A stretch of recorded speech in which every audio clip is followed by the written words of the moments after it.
ચાલો, તો આપણે આગળ વધીએ. હવે સમજો. તો આપણે ધારો કે ઘટક 1 અને 2 ના મોલ અંશ શું છે? x1 અને x2 છે. હવે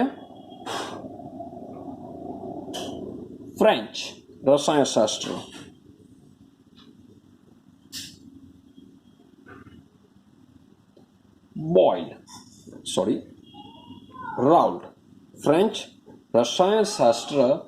રાઉલ્ટ ફ્રેન્ચ રસાયણશાસ્ત્ર રાઉલ્ટે તેમની જથ્થાત્મક સંબંધો દર્શાવ્યા.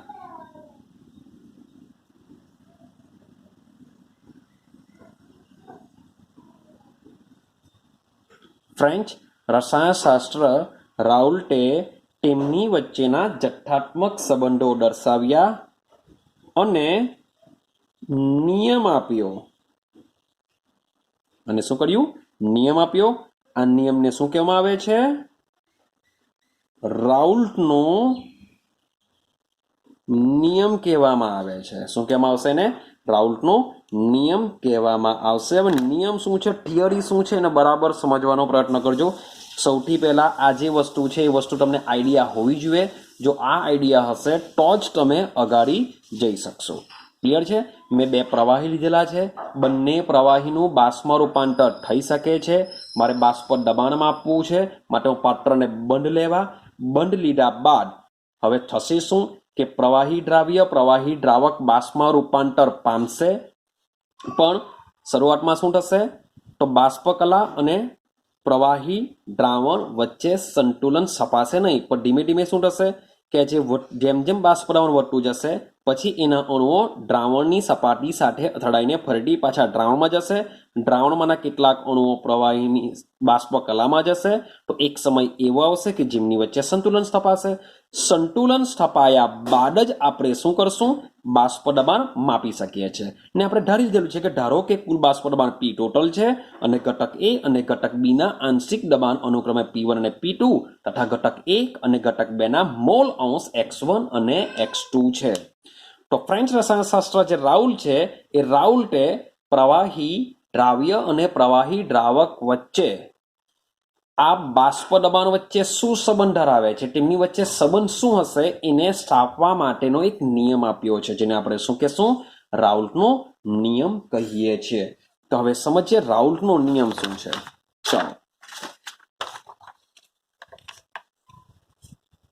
ચાલો હવે આપણે સમજવાનો પ્રયત્ન કરીએ. રાઉલ્ટનો નિયમ. તો ભાઈ રાઉલ્ટનો નિયમ શું છે? ચાલો, તો રાઉલ્ટનો નિયમ છે બાષ્પશીલ પ્રવાહીના દ્રાવણ માટે બાષ્પશીલ પ્રવાહીના દ્રાવણ માટે. સેન્ટેન્સ સમજો. બાષ્પશીલ પ્રવાહીના દ્રાવણ માટે મીન્સ કે જે બી દ્રાવણ છે, જે પ્રવાહી છે, બંને કેવા છે? બાષ્પશીલ છે. તો બાષ્પશીલ પ્રવાહીના દ્રાવણ માટે દ્રાવણના દરેક ઘટકનું કે દ્રાવણની અંદર જેટલા પણ ઘટક છે મીન્સ કે આપણે દ્વિઅંગી માટે જ વાત કરીએ છીએ, તેમાં 2 ઘટક હશે. તો દ્રાવણના દરેક ઘટકનું આંશિક દબાણ. જ્યારે બી શબ્દ આંશિક આવશે એટલે ઇન્ડિવિજ્યુઅલ આવે. આંશિક આવે એટલે ઇન્ડિવિજ્યુઅલ એટલે કે પોતાનું. મીન્સ કે જે દ્રાવ્ય છે તો દ્રાવ્યનું આંશિક દબાણ, દ્રાવક હશે તો દ્રાવકનું આંશિક દબાણ. તો લખેલું છે દરેક ઘટકનું આંશિક દબાણ દ્રાવણમાં રહેલા. હવે દ્રાવણની અંદર રહેલા મીન્સ કે આંશિક દબાણ ક્યાં આવવાનું? ઉપર આવશે. દબાણ એટલે કે વાયુ માટે. વાયુ ક્યાં હશે? ઉપર હશે, દ્રાવણની ઉપર. તો આ જે આંશિક દબાણ છે એ ઉપરની બાષ્પ દબાણ વિશે વાત ચાલે છે. તો દરેક ઘટકનું આંશિક દબાણ દ્રાવણમાં રહેલા તેના મોલ અંશના સમપ્રમાણમાં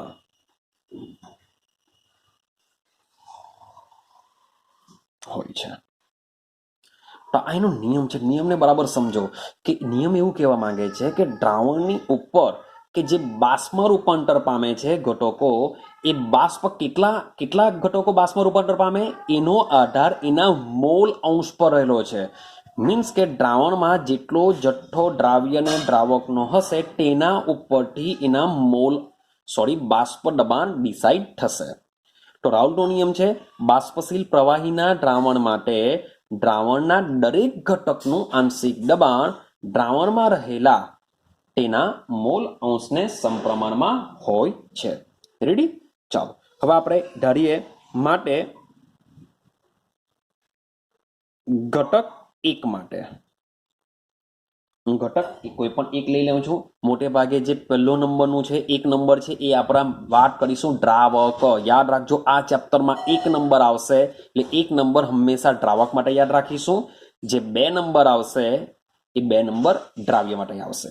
તો ઘટક 1 માટે, તો ઘટક 1 માટે જો વાત કરીએ એકબીજાના સમપ્રમાણમાં છે કોણ? આંશિક દબાણ અને મોલ અંશ. તો માની લો કે આંશિક દબાણ આપણે P1 કરીએ, આંશિક દબાણ છે એટલે P, ઘટક 1 માટે છે એટલે અહીંયા 1 લખીશું, સમપ્રમાણમાં એટલે કે ચલે છે કોના? મોલ અંશ એટલે કે x1. ક્લિયર થાય છે? હવે ચલને કાઢી નાખીએ તો આપણે અહીંયા મૂકીશું હેનરી અચળાંકમાં આપણે અહીંયા kh મૂકેલો, અહીંયા મૂકવાના છે P10 x1. P10 x1 આટલું ક્લિયર થયું? હવે આ P10 નો મતલબ શું થાય કે જ્યાં P10 ઇઝ ઇક્વલ ટુ માથા ઉપર જ્યારે 0 હોય તેનો મતલબ થાય શુદ્ધ ઘટક. શુદ્ધ ઘટક 1 નું બાષ્પ દબાણ. શુદ્ધ ઘટક 1 નું બાષ્પ દબાણ સાથે સાથે તે જ તાપમાને કે જે તાપમાને આપણે પ્રયોગ કરીએ છીએ તે જ તાપમાને શુદ્ધ ઘટક. માન લો કે થોડુંક એક્ઝામ્પલ આપું તમને કે મારી પાસે એક બીકર છે, હું ભાઈ પ્રયોગ કરું છું, આમાં મેં પાણી ભર્યું છે. ક્લિયર છે? મેં શું કરેલું છે? પાણી ભર્યું છે. આ પાણીની સાથે સાથે મેં લઈ લીધું છે C2H5OH આલ્કોહોલ લઈ લીધું છે. મીન્સ કે આ દ્રાવણ બનાવેલું છે. આ દ્રાવણનું હું શું કરું છું? બાષ્પ દબાણ માપવાનો પ્રયત્ન કરું છું T°C ટેમ્પરેચર ઉપર, અથવા સોરી ફોર ડેટ, ચાલો 50°C લઈ લઈએ. તો 50-60°C મીન્સ કે માની લો કે આપણે આ પ્રયોગને કરીએ છીએ. તો આ પ્રયોગને જ્યારે કરીએ છીએ ત્યારે આ જે P10 છે એ 50°C તાપમાને જ આ આલ્કોહોલનું, શુદ્ધ આલ્કોહોલ મીન્સ કે આ તો દ્રાવણ છે, પણ જ્યારે માત્ર જો આલ્કોહોલ લેવામાં આવે ને એ આલ્કોહોલ 50°C તાપમાને જે દબાણ દર્શાવે એ દબાણને શું કહેવામાં આવે છે? P10. મીન્સ કે શુદ્ધ ઘટક, આપણે જે પણ ઘટકની વાત કરતા હોઈએ એ જ્યારે એકદમ જ શુદ્ધ હોય, તો શુદ્ધ હોય ત્યારે એનું દબાણ કેટલું હોય છે તેને આપણે કહીશું P10. એટલે અહીંયા ઇથેનોલ લીધેલો છે, એવો કોઈ પણ બીજો હોઈ શકે. ક્લિયર છે? ચાલો, તો P10 નો મતલબ શું થાય? શુદ્ધ ઘટક 1 નું. મીન્સ કે માની લો કે આ દ્રાવક માટે વાત ચાલતી હોય તો પાણી માટે વાત કરા કે આ પાણીનું હશે, શુદ્ધ પાણી માટે હશે. આ દ્રાવણ છે પણ આ P10 શુદ્ધ પાણી માટે હશે. ચાલો, એ જ પ્રમાણે ઘટક 2 માટે વાત કરીએ. એ જ પ્રમાણે ઘટક 2 માટે, તો એ જ પ્રમાણે ઘટક 2 માટે શું કન્ડિશન આવશે? તો ઘટક 2 ની વાત કરીએ તો ઘટક 2 માટે શું થાય? P2 ચલે છે, x2 ચલને કાઢી નાખીએ તો થશે P2 ઇઝ ઇક્વલ ટુ અહીંયા percent P20 into x2. Clear થાય છે? સેમ, જ્યાં P20 એ શુદ્ધ ઘટકનું શું લેશું? બાષ્પ દબાણ.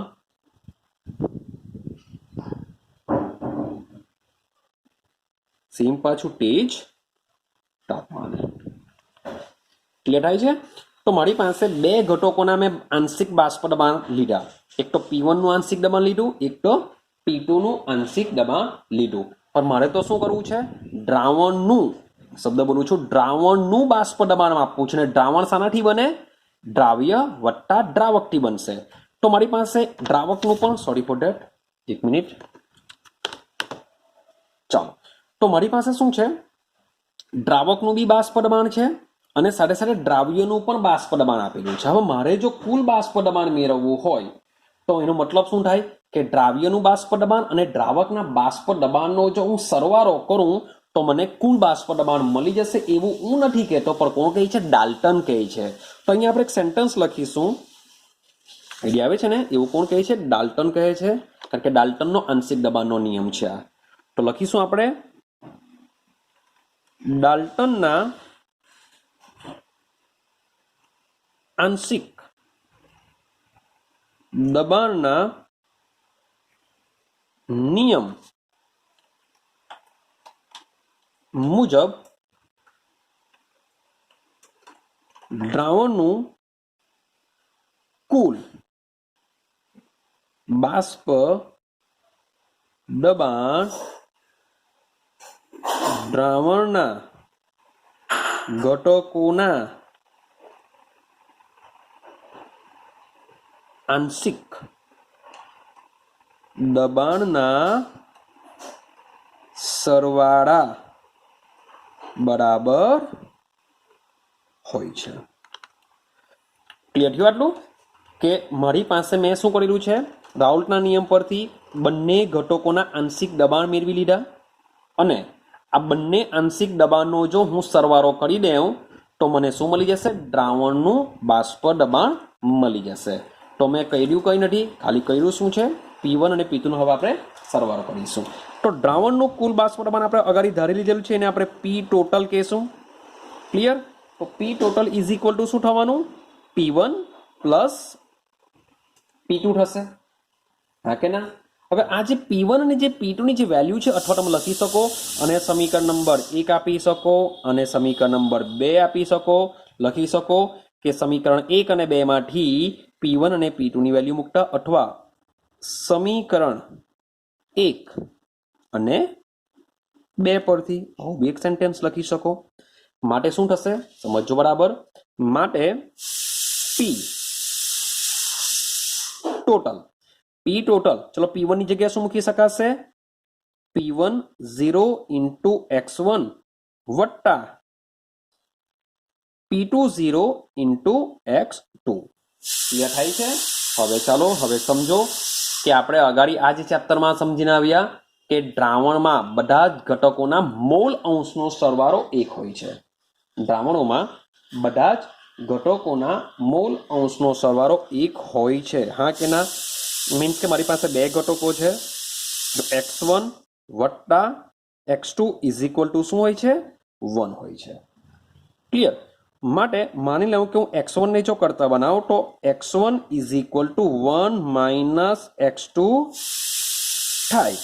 તો આ જે x1 દેખાય છે એ x1 ની જગ્યાએ હું શું મૂકા? 1 માઇનસ x2 મૂકી દેવા. હવે શું થશે સમજો. ચાલો, માટે P ટોટલ અથવા કુલ પણ લખી શકો is equal to P01 બ્રેકેટમાં 1 minus x2 વત્તા P02 ઇન્ટુ x2. ક્લિયર થાય છે? હવે શું કરીએ? આ P01 ને આપણે અંદર લઈ જઈએ અથવા તો કાઉન્સને છોડી દઈએ તો શું થઈ શકે સમજીએ. તો P01 minus P01 into x2 થઈ ગયું વત્તા P02 ઇન્ટુ x2.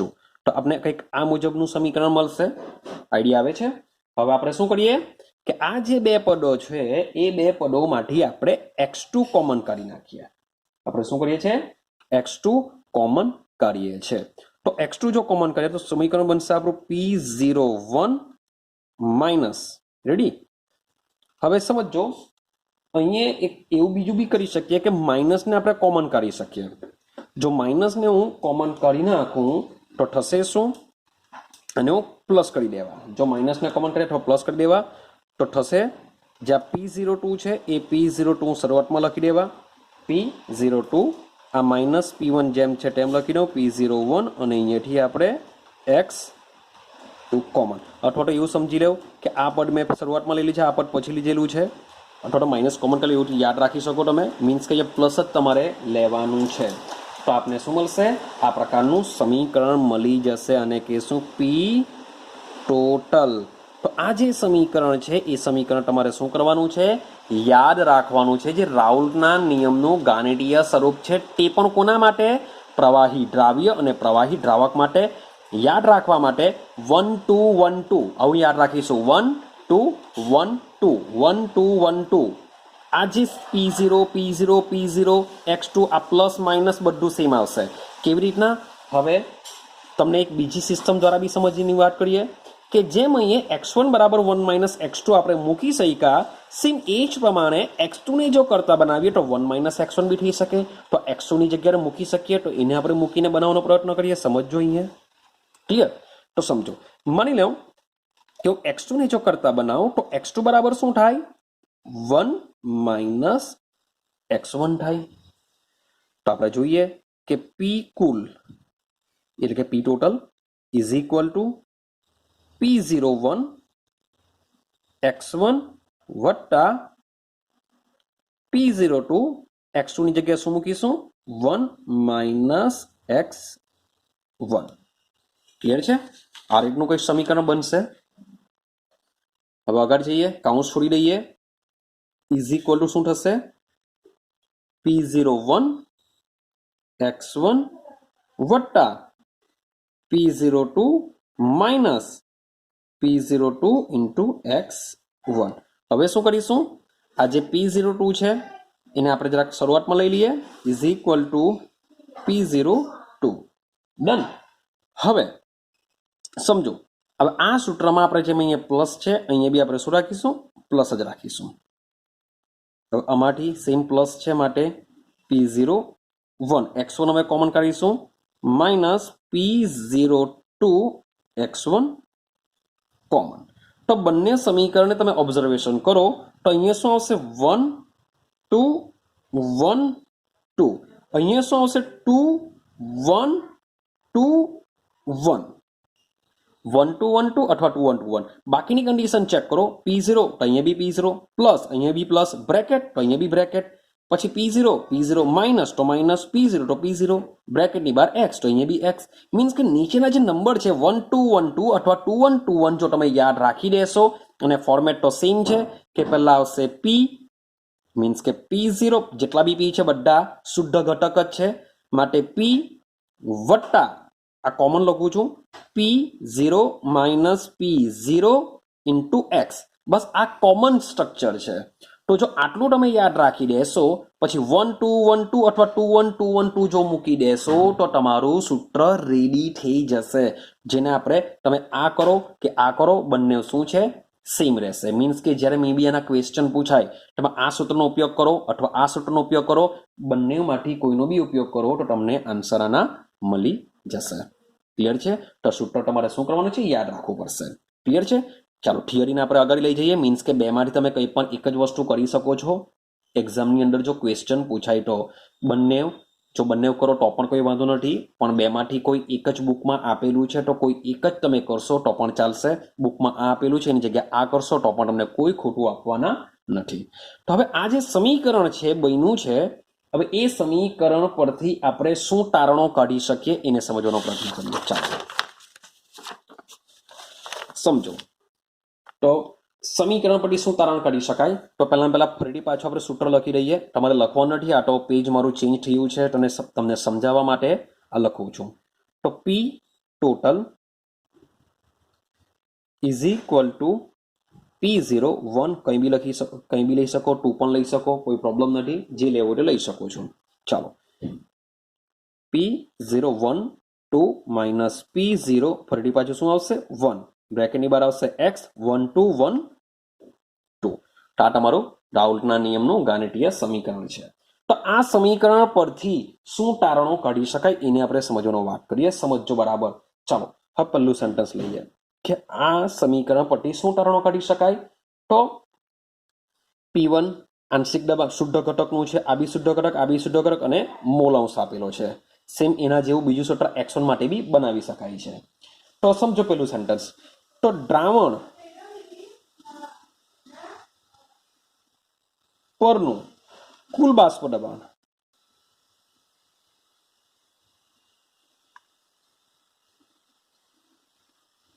દ્રાવણ પરનું કુલ બાષ્પ દબાણ ગમે તે એક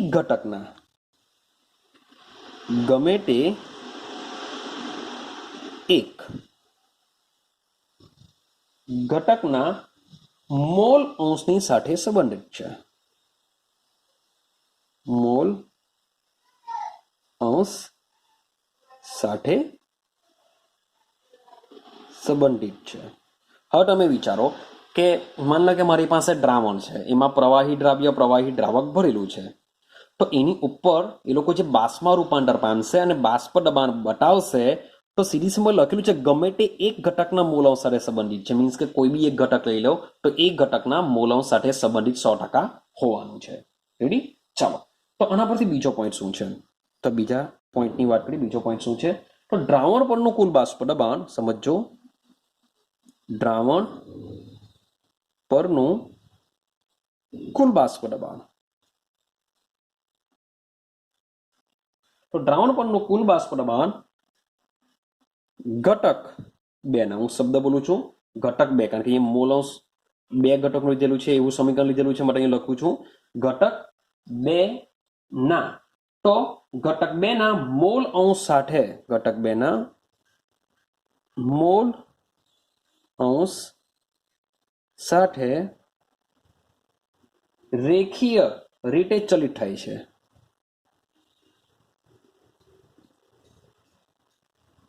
હવે રેખીય રીતે ચલિત થાય છે નો મતલબ એમ થાય કે જેમ ઘટક 2 ના મોલ અંશ હશે એ મોલ અંશનું રૂપાંતર શું થશે? બાષ્પ દબાણમાં થશે.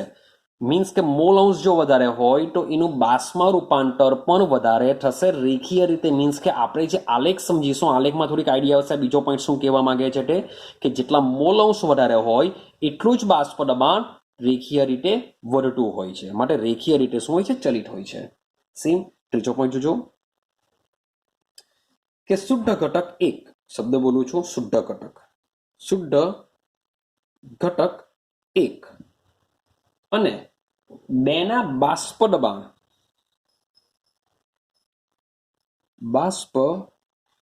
દબાણ પર આધારિત, શુદ્ધ ઘટક 1 અને 2 ના બાષ્પ દબાણ પર આધારિત દ્રાવણ પર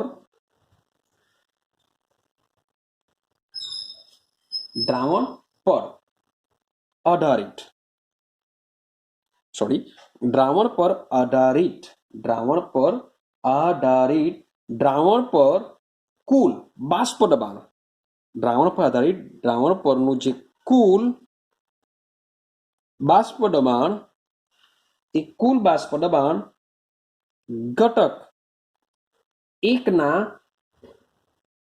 મોલ અંશના વધારા પ્રમાણે. મીન્સ કે જે ઘટક 1 છે એ ઘટક 1 ના જો મોલ અંશ આપણે વધારે લઈએ, શુદ્ધ ઘટકની વાત ચાલે છે કે શુદ્ધ ઘટક 1 અને 2 ના બાષ્પ દબાણ પર આધારિત દ્રાવણ પર કુલ બાષ્પ દબાણ ઘટક 1 ના મોલ અંશના વધારા પ્રમાણે, બંને કન્ડિશન છે, ઘટે છે કે વધે છે. તો આ રીતના 3 નિયમ તમને આપેલા છે. 3 પોઈન્ટ તમારે શું કરવાના છે? પહેલા સમીકરણ પછી લખવાના છે. ચલો હવે સમીકરણ પછી શું કરીશું તો સમજો. હવે આપણે એક આલેખ દોરવાનો પ્રયત્ન કરવાના છે. હવે એને બરાબર સમજવાનો પ્રયત્ન કરજો કે આલેખને આપણે કઈ રીતના દોરવાના છે. રેડી? તો શબ્દ સમજો. પહેલા હું થોડુંક રાઇટિંગ લખું, પછી હું તમને આલેખ દોરવાનો પ્રયત્ન કરું. તો દ્રાવણ માટે શબ્દ છે દ્રાવણ માટે P1 અથવા P2. દ્રાવણ માટે P1 અથવા P2 નો મોલ અંશ x1, મોલ અંશ x1 અથવા x2 વિરુદ્ધ, P1 વિરુદ્ધ x1, P2 વિરુદ્ધ x2. તો વિરુદ્ધ આલેખ દોરતા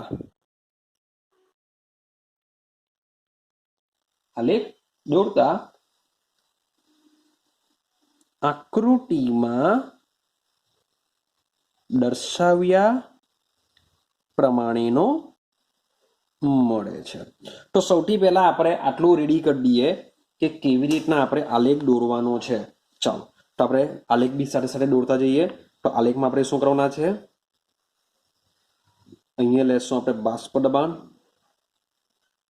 બાષ્પ દબાણ લેશું અને અહીંયા લેશું આપણે મોલ અંશ લેશું રેડી ચાલો હવે મોલ અંશ આ લાઈનમાં મોલ અંશ આવવાના છે સમજો માની લઉં કે અહીંયા હું કોઈ પણ એક ઘટકની વાત કરા માની લો કે મારી પાસે આ ઘટક શુદ્ધ અવસ્થામાં છે ખાલી બીકરમાં માત્ર કોઈ એક જ ઘટક છે અને એ ઘટકના મોલ અંશ x1 છે કારણ કે એક જ ઘટક હોય x1 છે મીન્સ કે કોઈ એક ઘટક છે સંપૂર્ણ એક છે તો એનો મોલ અંશ બી કેટલો હશે 1 હશે ક્લિયર તો આ કન્ડિશનની અંદર કોઈ એક જ ઘટક હોય તો x2 કેટલા થઈ જશે 0 થઈ જશે ક્લિયર થાય છે ચાલો આ નાકા પર આવી જઈએ માન લે કે આ બાજુથી એક બીજો આલેખ દોરવાનો પ્રયત્ન કરું હવે આ અહીંયા જો મેં x1 બરાબર 1 લીધું હોય તો અહીંયા હું શું લઈ લેવા x1 બરાબર 0 લઈ લેવા અને x2 બરાબર 1 લઈ લેવા આનો મતલબ એમ થશે કે આ જે છેડો છે એ છેડા પર કોઈ એક બીજો ઘટક છે માત્ર એક જ ઘટક છે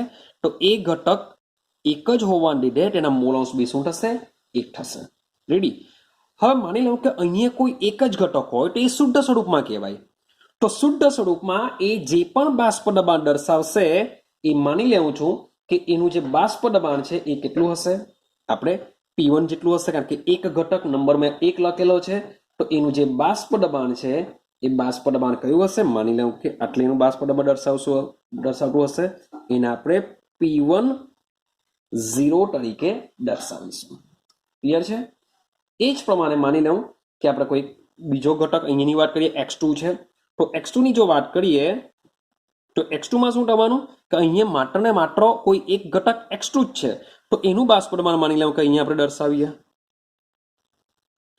એનું બાષ્પ દબાણ આટલું આવે છે મીન્સ કે આપણે બતાવીએ P20 એવું માની લેવું કે આમાં આનો જથ્થો વધારે છે મોલ અંશ વધારે છે મીન્સ કે એનું બાષ્પ દબાણ વધારે છે આનો જથ્થો ઓછો છે આ એક એટલા માટે છે જો જથ્થો એક નથી દર્શાવતો મીન્સ કે બંનેમાં એક એક છે એટલે બંનેનું બાષ્પ દબાણ સેમ આવવું જોઈએ એવું નથી કોઈ એક જ ઘટક છે માટે એક આવશે અહીંયા બી કોઈ એક જ ઘટક છે માટે એક આવશે મોલ અંશનો જે સરવાળો છે એ એક આવે એ ઓછો હોય કે વધારે હોય એની સાથે એને લેવા દેવા હોતું નથી ક્લિયર છે તો અહીંયા એક જ ઘટક છે માટે એક અહીંયા બી એક જ ઘટક છે માટે એક બંનેનો આન્સર અહીંયા એક એક છે એટલે બંનેનું બાષ્પ દબાણ સેમ આવે એવું હોતું નથી એ જથ્થા ઉપર આધાર રાખે ચાલો તો અહીંયા મોલ અંશ મીન્સ કે જથ્થો હશે ઓછો હશે અહીંયા જથ્થો વધારે હશે એવું આપણે સમજીને ચાલીએ થઈ ગયું તો આના પરથી મીન્સ કે આ મુજબનો અહીંયાનો આલેખ મળશે ક્લિયર છે ચાલો હવે અગાર જરાક લખીએ મીન્સ કે આટલો આલેખ આપણે દોર્યો ચાલો હવે આ જે રેખાઓ છે મીન્સ કે જે મેં રેખાઓ જે દોરેલી છે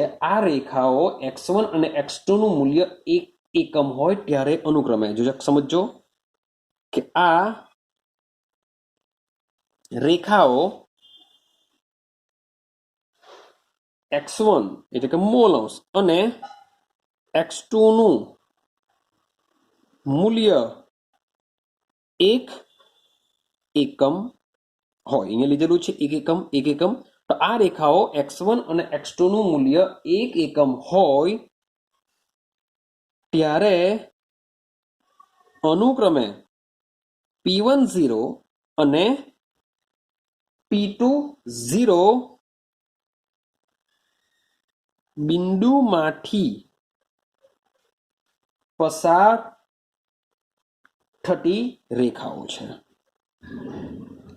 તમે જોશો તો P1 માંથી પસાર થાય છે આ તમે જોશો તો P2 માંથી પસાર થાય છે ક્લિયર છે ચાલો હવે સમજો હવે આપણે આગળ જઈએ એ જ પ્રમાણે હવે આપણે શું કરીએ P ટોટલ વિરુદ્ધ x નો આલેખ દોરીએ P ટોટલ વિરુદ્ધ x હવે P ટોટલ વિરુદ્ધ x નો આલેખ એટલે કે ટોટલ P વિરુદ્ધ x આ શું દર્શાવશે આ બાજુ દર્શાવશે x એવું સમજી લેવું કે આ બાજુ દર્શાવશે x ક્લિયર એવું સમજી શકાય કે અહીંયા x1 છે આ બાજુ x2 છે એટલે જેમ જેમ આ બાજુ તરફ જશું તેમ તેમ x2 ના મોલ અંશ વધતા જાય છે ને આ બાજુ આખું ઓલ ઓવર બતાવીએ તો x અને આ બાજુ બતાવીએ ઓલ ઓવર p તો માન લો કે p ટોટલ વિરુદ્ધ x નો જો આલેખ દર્શાવીએ તો એનો મતલબ એમ થાય કે આ લોકોના જે ઇન્ડિવિજ્યુઅલ બાષ્પ દબાણ છે મીન્સ ઘટક 1 નું બાષ્પ દબાણ ઘટક 2 નું બાષ્પ દબાણ તો p ટોટલ નો મતલબ શું થાય બંનેના બાષ્પ દબાણનો મારે શું કરવો પડશે સરવાળો કરવો પડશે